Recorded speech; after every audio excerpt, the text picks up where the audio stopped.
Thank you for being here today at Yasmin Circuit. The next panel is about modern partnerships in sport, and we've got a fantastic panel here today. From your right, first of all, Professor Bettina Cornwall from the University of Oregon, one of the leading academics in sponsorship. Next to Bettina, Patrick Pearce, Vice President of Etihad Airways for sponsorship, and a seasoned career in sports marketing. Next to Patrick, we're really privileged to have Keith Pelly, the recent Chief Executive of the European Tour, who's obviously here for the Abu Dhabi HSBC Golf Championship this week, HSBC Abu Dhabi Golf Championship this week. Apologies for all concern. That leads me nicely to the head of HSBC for global sponsorship, Mr. Giles Morgan. If we can give him a big hand, please.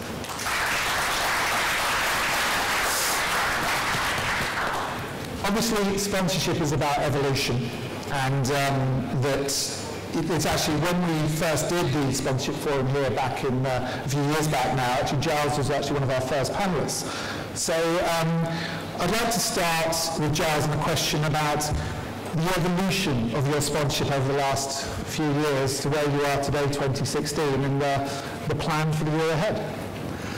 Well, thank you very much for inviting me to be here in Abu Dhabi. It's exciting, particularly a very exciting week for HSBC as we celebrate our 6th year as co-title sponsor of what is a wonderful golf tournament here. Sponsorship investment, if done properly, is reflecting a business need for a corporation. And therefore, the HSBC portfolio has evolved as HSBC's business has evolved and developed over the last 10 or 11 years. And in that time that I've been in charge of our sponsorship, we've seen huge changes in the banking industry, huge pressures under the various crises that the banking industry and the world economy has faced.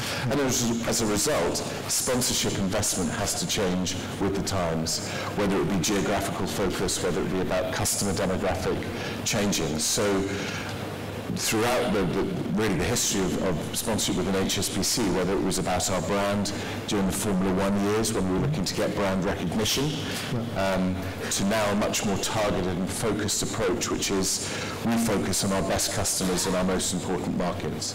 So very recently with Keith in Shanghai and with RF, we announced a continuation of our global golf portfolio in our key markets around the world, which alongside our rugby sponsorship with the Sevens and the HSBC Sevens World Series, we have a very targeted approach to our customers in our most important markets around the world.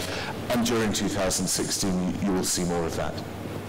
Very good. And in terms of the journey that you've been on, has that led to a change in the evaluation of the sponsorship? Presumably, it's a very focused model that you have now to analyse what you're doing and why you're doing it. I think our objectives have fine-tuned in terms of we continue to focus on our best customers and our best markets. What's most interesting about sponsorship for everybody involved in this industry is in the last 4 or 5 years, the measurement criteria about media value, particularly new media value and particularly digital, and the penetration that digital and social media can provide is changing the value proposition that rights holders have.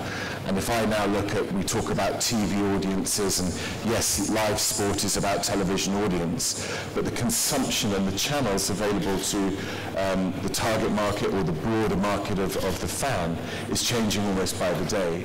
And I think that's the big opportunity and the big challenge for this industry, because not everybody knows exactly what the different permutations are, and we're very much learning.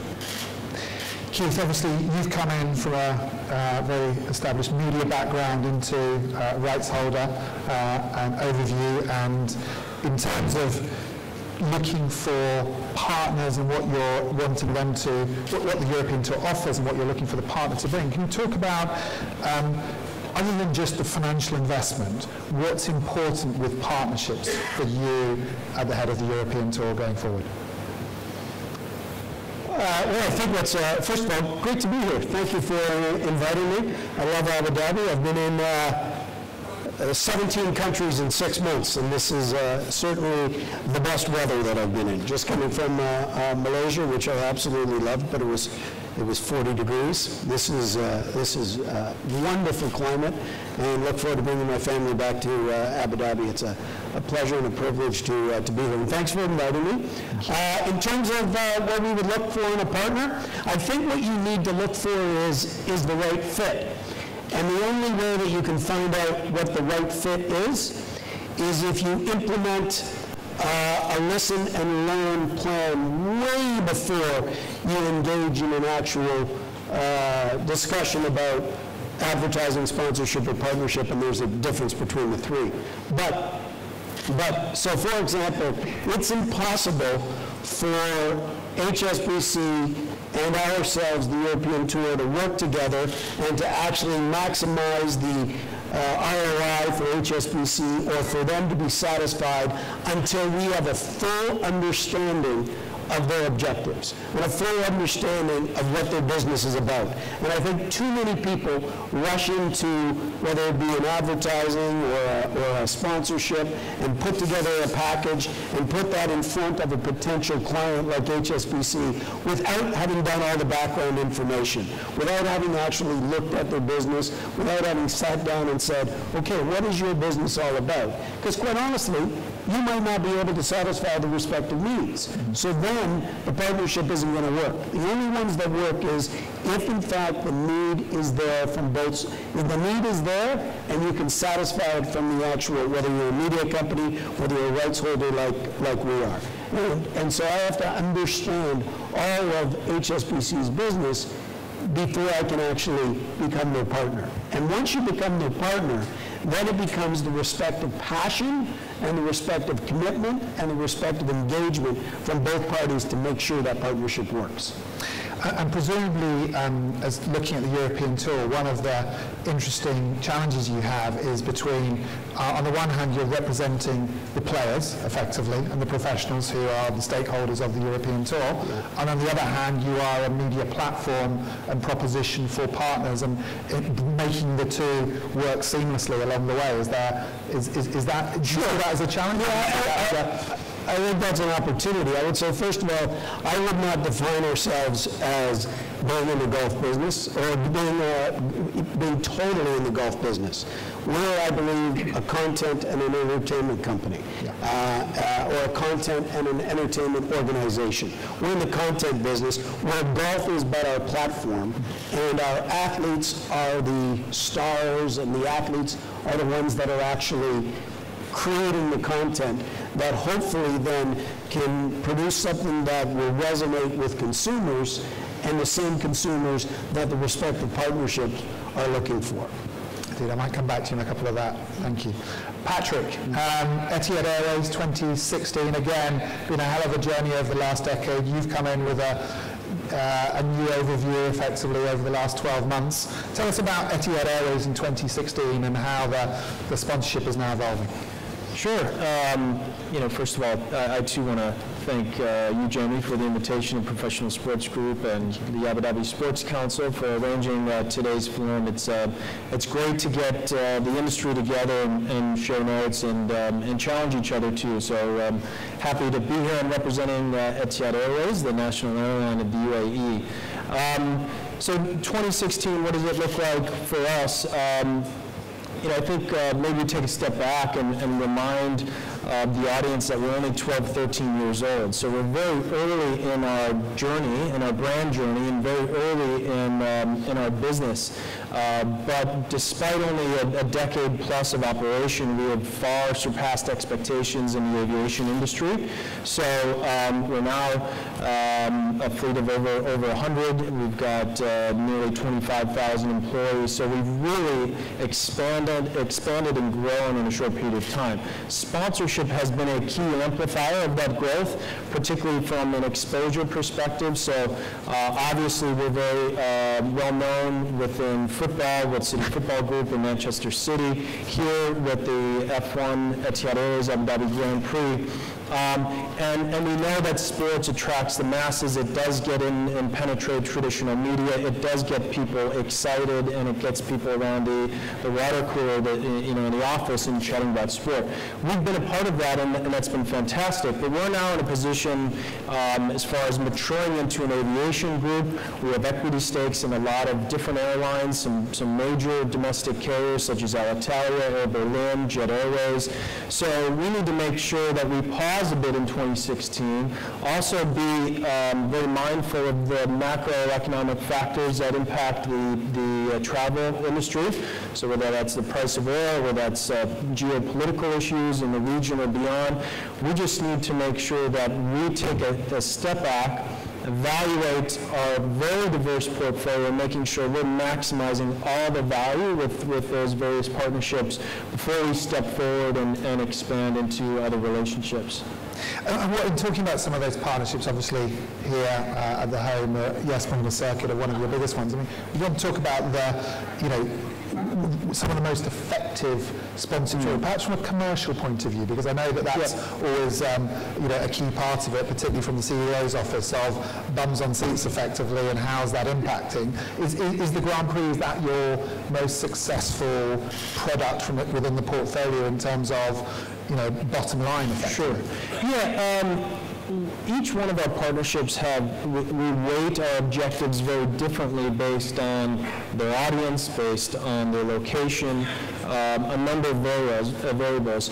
The F1 Grand Prix is fantastic because it drives international travel to Abu Dhabi, so 7,000 plus international visitors, inbound traffic.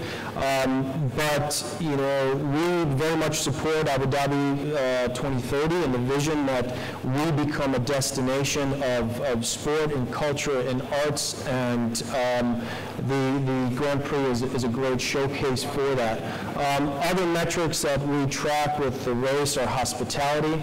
So we look for experiences of our guests, whether partners, clients, that it's very memorable, it's very high touch, it's very service oriented, much like our travel experiences. So F1 is very effective for us, and we're proud that with our extension, we're one of the longest serving title sponsors in the circuit. But you can kind of identify other partnerships in our portfolio and say, gosh, that one's quite successful, maybe behind the scenes. So you talked about commercial. That has to be our lead. So I'll just talk about England cricket, for example. So England cricket, we want to make sure we're maximizing various revenue streams. So the players, the teams, the coaches, they're flying on us because they have test series in our network. Umpires, media, it's not just the men's team, but it's the women's team, it's the disability team, it's the counties as well. So we track every single revenue stream from them as a commercial entity before we even go into the brand fit. That's great, thank you. Bettina, obviously when we were talking yesterday, and Bettina did an outreach program yesterday where we went to a couple of universities as part of the Future Vision side of it, so we had quite a long discussion about partnership and sport and research within academia and how that's evolving as well within the industry. I just want to talk to you about something which I found very interesting yesterday, which is your point regarding actually what probably we in the industry would describe as there is no clean sponsorship today, effectively, and the effect of brands, and rights holders of how you come in and take over a sponsorship. So I'd love you just to talk a little bit about that, if you can, and share that with the audience.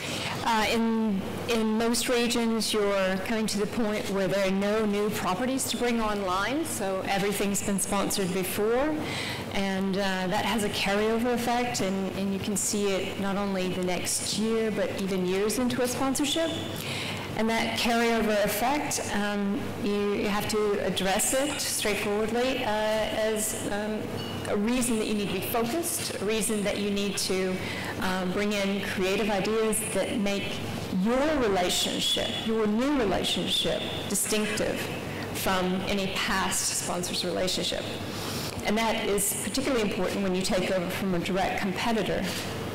They have a lot of things that are similar. They have done maybe the same things at that event. And you don't want to rebadge activities. You want a fresh perspective that resonates and is memorable. So, okay, because I'm just going to ask to the two brands on stage, would you ever take over from a direct competitor? Yes, I would. But I think, and something we were talking about earlier, is I think to do sponsorship properly, a brand has to have its own brand articulated first. Yeah. A company has to have its own corporate identity very clearly eschewed, and I would think that any sponsor who comes into a sponsorship without a very highly defined brand will find associative equity very difficult to market. So the reason I say, if we were to follow another bank, because the HSBC brand is so globally defined, and we're so confident of our own brand, that any associative equity that we would marry with, I think we would do it very differently from the predecessor. So it's not to say I would chase after what someone else has done, but if you look at the areas that the HSBC and banks tend to focus on, golf is definitely one of the areas because of the demographics of the sport of golf. But I think if we were to follow a local bank in Australia with an Australian golf sponsorship, as an example, we're not going to, by the way, then I would be very confident that our global brand would have a very different approach to how a local bank would do it, and therefore you could follow it. But it's all about your own brand first, and I think we talk about the sponsorship industry and where's it going. I think the industry has a lot of potential, particularly with social media, but I still think a lot of sponsors are very woeful at sponsoring. We'll come back to that. Patrick, we're going to talk about just Etihad and replacing a partner. Yeah, it's a great, I've never been asked that directly.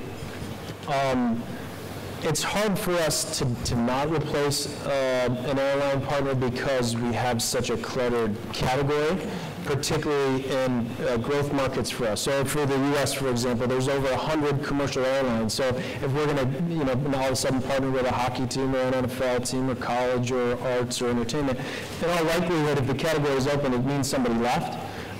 So we will fill the category, but I think that is exposing something either about the previous airline or the property that it didn't work. It didn't work. So can we now all of a sudden insert ourselves in a way that is much more credible, or it's much more authentic, or activate in a meaningful way, or do things that all of a sudden the audience opens up their eyes and says, okay, it's no longer Etihad. I now know them. I'm going to trial them. I'm going to talk about them. So, yeah, we're going to replace competitors. I would be honest, though, with more locally in the region, we oftentimes get lumped up as a trio. And from my perspective, there could be opportunities for us to differentiate. So not necessarily wanting to follow in the wake of other Middle East airlines, replace them should they go into other partnerships, but this is a real great opportunity for us to bring forth the qualities and the characteristics and the product and the service that Etihad Airways provides to our guests that is very different from other airlines, and sponsorship can help us do that. Keith, and obviously you talked about the right fit. Authenticity is, a word that's used a lot within the industry. When you're looking at, the next generation of partners for the tour across particular product categories, how do you want your team to be looking at how you replace, forgive me for saying this, the official bank, the official partner along the way, and how that evolves, and particularly, in terms of the content piece of where you see yourself in terms of the platform, maybe evolving the product, some of the products that you have specifically for partners. Well, first of all, if you're looking to replace, then unless you're only going to replace if in fact that particular partner walks away. And if they walk away, they're walking away for one of two reasons. One is they're not as financially stable for whatever reason, and they're going in a completely different direction, and that you can't control. But the second one is because you haven't serviced them properly. Yeah. So I kind of look at partners, and when you look at HSBC and the fit is there for golf. So the only way that we lose HSBC as our partner in golf is if we don't service them properly, understand their objectives. So it's kind of like a tailor. If you have a really good tailor, there's really no reason to actually leave them, because if they've serviced you properly. But if they haven't, then there's another reason, and that's a challenge. So the first and foremost part you need, we from the tour, we want a players first philosophy, because we're a members organization, but we need a partners first philosophy, and the two need to come together. As far as engaging new partners, it comes back to what I said earlier. It's really a puzzle. And sponsorship is in fact a puzzle, and it's finding the right fit. And in order to find the right fit, the pieces have to match perfectly, and you have to understand where the puzzle is actually going to go and how the different spots are going to actually interact. So it really comes down to the potential partner understanding what we can offer and we understanding what their needs are, and then coming to a solution that works for both sides. And do you think there are potential for some of your products to evolve effectively? Obviously, you've got 72-hole straight play as the core product, if you like, on the European tour. Are there opportunities to go and vary that? Obviously, it's a big debate in the wider sport of golf, not for today, but from a commercial point of view of Bettina's statement of there's nothing new. Is there a potential to do something new, do you think, from the European tour? Yeah, I do. I think there will always be the traditional 72-hole tournament, and they will always be there. Whether there be as many, that's another question. But if you're not prepared to experiment, if you're not prepared to explore, be ambitious, and try different things, in this day and age, when the consumer is changing all the time, the way that they're exploring, the way that they're experiencing content, if you're not prepared to change, then you're going to die. Yeah. So you have to be prepared to actually explore different formats and look at different ways of engaging consumers. It all starts, and we talk about partnership and sponsorship, it all starts by understanding the consumer. They're going to understand the consumer, we need to understand the consumer, and we need to be able to engage the consumer together. 100%. Giles, okay, I'm going to come back to Woeful, effectively. So tell us about, obviously, for those of you who don't know, Giles actually originally was agency side, doing the sort of thing that we do on a daily basis, and then quite rightly spotted one of the biggest opportunities of the planet, and has done a fantastic job using agencies fantastically well as well along the way. But tell us about, that bit of, within the industry. I know you've got particular views of occasionally the industry is substandard. I'm not going to use the word woeful, but there we go. Yeah, in conferences around the world, people talk about partnership, which is what good sponsorship should be, and about understanding the mutual benefits of a partnership. But I'm lucky enough to travel quite internationally around our own sponsorship portfolio, and I still see a lot of companies badging. Yeah. And not putting any of their own equity into that they're partnering. And really good marketing partnerships are about two brands working together for collective benefit, which is what Keith was talking about. And I still see quite a lot of idle sponsorship where people pay for rights and then enjoy the logo in some form, whether it be virtual, whether it be out on a pitch or a stage or wherever it is, without really getting into the essence of it. And I think the value that sponsorship has, and why I'm very positive about the industry going forward, is associative equity to targeted customers with fan engagement is about passion. Yeah. And it's about passion drivers, which sells product because you're talking to people's emotion. But I see so much brand sponsorship without people or companies, in particular companies, but also rights holders, not giving of their DNA. And I think that's the exploration that needs to happen, because with social media, with digital media, with the ability to be on 24/7 and to reach everybody, there is no excuse not to be able to capture fan or loyalists. And I just feel there's still a lot of monologue, not enough dialogue. Is my sort of not talking HSBC, but as a sponsorship practitioner.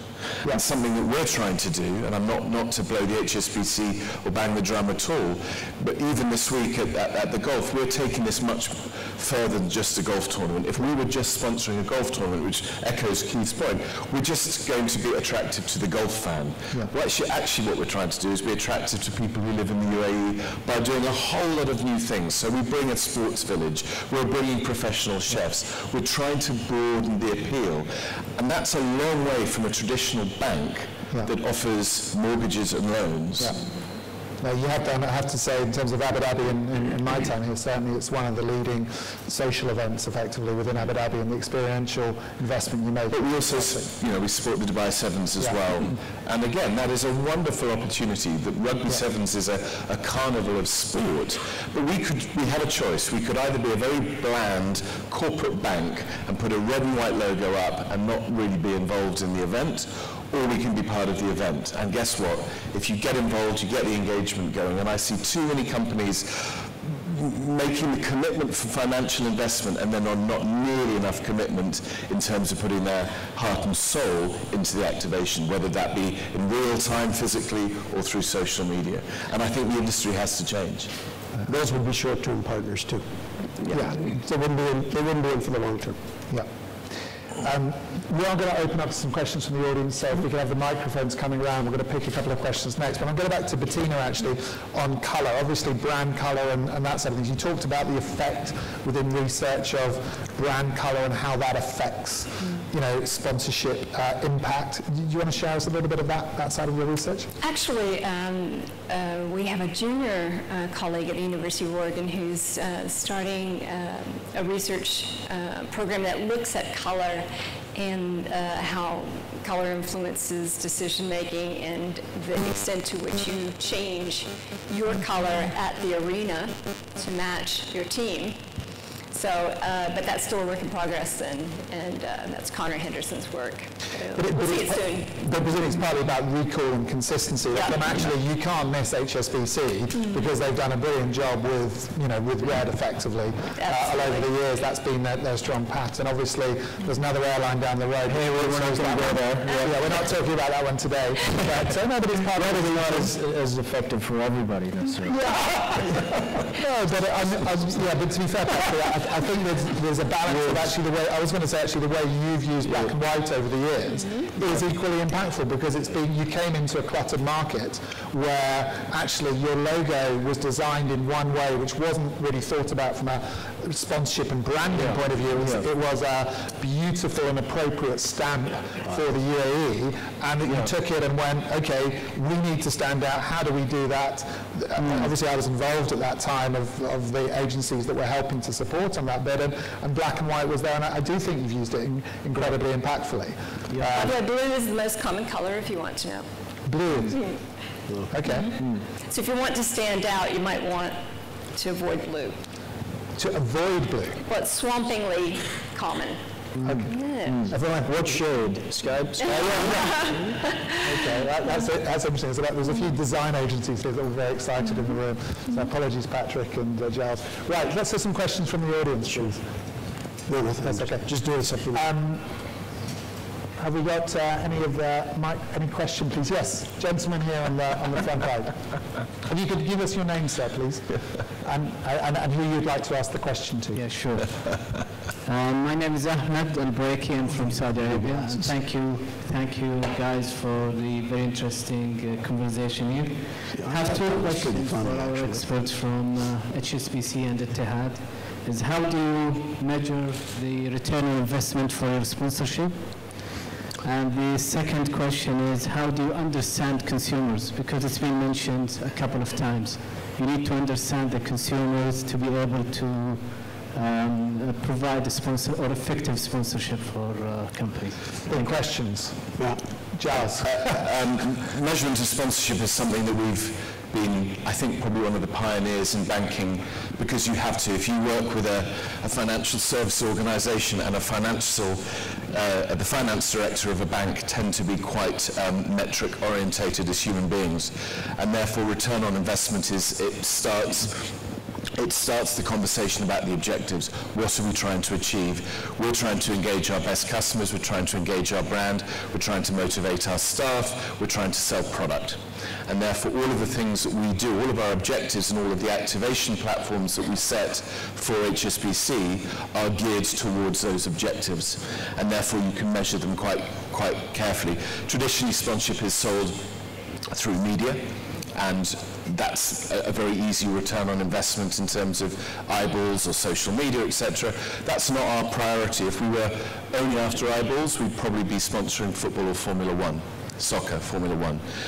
But it still gives you a metric. But we measure customer engagement, we measure client engagement and product sales through the thematic of sponsorship. We work a lot with our staff. We have 250,000 staff. We use sponsorship for front line. So whilst I'm not going to give away that we have 8 value streams that we measure for every sponsorship, those are proprietary, they're for HSBC, but we measure very carefully because we're required to measure very carefully. The second question was about consumers. About consumers. Well, that's much easier. A bank that is a retail bank around the world, if it doesn't know its customers, it probably wouldn't be in business. So we track all the time what our customers are doing around the world in terms of their needs state, whether it's about loans, mortgages, whether it be about corporate loans. So we compile data all the time, which is geographic, it's socioeconomic, it's demographic, and that gives us the business direction, which then allows us to identify if sponsorship is the answer to a business question, because it might not be in certain markets, and secondly, the sort of targeting that we're trying to do. So if you take golf as an example, because it's relevant this week, we are interested in the socioeconomic of the corporate golf fan as a primary objective. There are other people who enjoy golf and they may be secondary or tertiary customers, but we're after the business leaders. I'm doing something like the Abu Dhabi HSBC Golf Championship, which is such a flagship for the region for what is a very, very international sport with wonderful values. It's been one of our most successful partnerships, and we're enormously grateful, genuinely grateful to have the opportunity to sponsor something like that, because we know our customers love it. I think from an audience intelligence, I think whether it be a media company or a sports organization, you need to actually have an audience intelligence platform and understand the consumer. So for example, having come from a media company that had a number of different verticals, from publishing to radio to television to sports organizations, we collectively put all the data together, and we had 125 different actual audience intelligence segments. So for example, if you go to a partner and they say, our sweet spot is looking for a female between 25 and 32 that makes an income of X, is a single parent, is this ethnic demographic, you actually have that information that we can deliver or we cannot deliver. Because I think going forward, it is all about understanding the consumer, and it's all about audience intelligence, because that's exactly what partners are going to demand going forward. The actual just advertising your brand without understanding and just looking and hoping that you reach the right target audience makes absolutely no sense for me in terms of where sponsorship is going forward. I think it's going totally towards segmented audience intelligence platforms. And I think that's going to set up Mr. Nuttall from YouTube Google rather well later on in terms of what they provide within those sort of analytics. So a great question, thank you. If we could have another one, because unfortunately we've only got about 5 minutes. At the back right there, please, sir. Let me get it. Hi there, William from DTCM. Just a very quick question for Giles or Patrick. We have a few rights holders at the moment that are in a bit of trouble, whether that's through drugs or corruption or match fixing. The media tends to jump on the sponsors to give their position or to come out and putting more and more pressure on the sponsors. Do you see yourselves having a role to play in bringing change, or is it more about protecting your positioning with that sponsorship? Patrick, do you want to start one? Sure, I'll start, Darren. We absolutely have a role. We're major stakeholders. Sorry, just to add to that, because there's quite balance between keeping your relationship strong with that rights holder and having that public face. Yeah, absolutely. There tends to be peaks and valleys of scandals in the sports industry, in the sports world. We're at a peak now. Right, and we're at a peak, and whether that's an individual athlete or a league or a governing body or bid processes or it's going to happen. Unfortunately, it is a constant in sport. I think the loser at the end of the day is the fan, because there's all this scuttlebutt, and there's court cases, and there's social media buzz, and there's it's in the back of papers. But we're all in this business because we love sport. At some point in our youth, it brought us hope. It brought us, a community. We enjoyed that. So as a sponsor, we can't lose sight of the fact that we're still human as well. And I think that the fan is becoming far more skeptical about sport in general. And so the way that we activate needs to be in tune with those the younger demographic in particular, which cares about diversity, which cares about sustainability, and they're looking more and more into the brands and the sponsors to have like-minded interests. So I don't know if I'm answering your question, but I think, shame on us if we're trying to hide, or if we take too long to put together legal responses to why we're sponsoring, and are you going to back out, or are you going to stay with the rights holder? Because at the end of the day, the fan sees right through that, and our guest and our customer sees right through that. Giles, do you want to add anything to that? Well, I completely agree. I think sponsors do have a responsibility to opine on an investment that they've made, which is targeted at the fan of a particular association. And I think if you look at rights holders, or in this case sports, who have gone through challenges, and sponsors have been part of that investment to allow and to enable, then if things are going well, they have the opportunity. We've been quite outspoken over the years about various things in golf, but it hasn't changed. We've been outspoken about things that we've challenged the golf industry to change. We've talked about speed of play. We've talked about the geographical makeup of the sport. And happily, by being outspoken, but in a constructive way, the sport is moving in a direction. And probably the one that we were most vocal about was with the RNA membership, and allowing female members into the RNA and the Open Championship, which has now happened, and the sport is moving on. Keith's been driving a lot about speed of play for the professional game. That's something that fans recognise, it's something that golf recognise, and sponsors can have a voice. But it has to be for the benefit, ultimately, to Patrick's point, of the fan. So do you think, take HSBC out of the question, if you were a FIFA sponsor right now overseeing one of those and where they are today, what would your gut feeling be on how you'd be analysing it? My gut feeling would be, what is the right decision for the good of the football fan and the football family around the world? Because no one wants football to suffer. What the fan wants is for football to continue to benefit. And that would be what I would be if we're not involved in soccer at all. But if we were, but with any sport, wanting to work with the rights holder, of which we are a stakeholder as well as part of the fan connector, to understand how things can improve. Great. I think we've got, unfortunately, time for one final question over there. It is the type of panel that we could do this for a lot longer, but please, sir. Hello, Omar from Marble Sponsorships. So I'm wondering your internal processes in order to make sure you capture opportunities that might be smaller than soccer or golf and all of these, and that are not necessarily on your radar. Sorry, can you just say the second part again? So basically just internal processes to make sure you don't miss any opportunities. Processes then to... So we don't miss sponsor opportunities? Exactly, yeah. Right.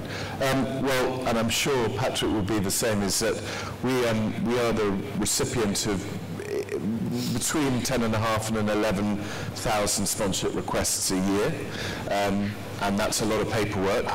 That's a lot of, so we get people want a lot of, there's a lot of people who want corporate investment. My view is flipping it on its side, and this is never good for the agencies, is and it again leads exactly where Keith is that I don't spend my day in the office wondering what I might or might not sponsor and wait for the magic pollen bee to arrive and to create a partnership. We have a very clear understanding of what it is we want to achieve from a business perspective, which is based on customer, geography, brand need, whatever our objectives are. My job, as Patrick's job, is to know what it is we're trying to do. It is our job to go to the marketplace and find out what's available rather than hoping someone comes to us. So we have a fully automated, fantastic sponsorship request form that anybody who's a rights holder here happily fill in, and it will process through a fully automated system about whether something is appropriate or not. But actually it's a much more effective way for me and my team and the agencies who work for us for me to articulate the business need, and then we come to the market rather than the other way around. Patrick, is that pretty similar? Yeah, absolutely. I would just ask you one final question, because obviously my observation of my time in the industry is rights holders have now got stronger, have almost become agencies. I always look at Madison Square Gardens and how they became such a sort of second generation force. They always were as force, but they employed effectively an agency team to almost be in-house. And that pattern of rights holders, when sometimes it puts us agencies out of business effectively, because they go, this is the way to go, we're doing it this way, we're the rights holder, the brand that you're working for needs to do it this way along the way. Is there a piece within that process that is constant evolution as well, and just thinking differently in terms of your media product and how you want to evolve, in addition to the sporting proposition? So is your question, do we bypass the agencies? No, I suppose it's more of, do you look at your product and shaping it in more of a sort of in-house agency type way in terms of with the activation? Or let's look at it another way. Would you use other agencies to help shape your proposition, or are you going to do it in-house? Because the trend has been within rights holders, particularly over the last 10 years, that they've brought agencies in-house to shape their I understand your question, yeah. No, I think you need both. I think you need internal and external, what I call thought leaders. Yeah. And people that are that can understand your brand, but understand more importantly the potential of your product. So when you look at the potential of our current product that we have, is our athletes are a recipe for success. They are the stars. They not only do unbelievable things that us mere mortals can't do on the golf course, but they're incredible ambassadors for humanity. And when you look at live sports, curated brilliantly is really a rich vista for human interest stories. That's really what it is. Yeah. And in order to actually articulate those human interest stories in the best possible way, I think you need internal resources, but I think you need external support as well. And that external support also comes working with your partners. Yeah. Because if you don't have a workshop with your partners to actually look at it and say, okay, this is the content that we can create, and you only do everything internally and you don't take external thought leaders outside, I think you're doing your service, I think you're doing your product a significant disservice. So yes, there is a move for rights holders to take things more internally, but I think you need both. And I certainly think that you need to use your partners as thought leaders, not just as people that are providing you a financial benefit. That's a great way to end. Ladies and gentlemen, thank you to a fantastic panel.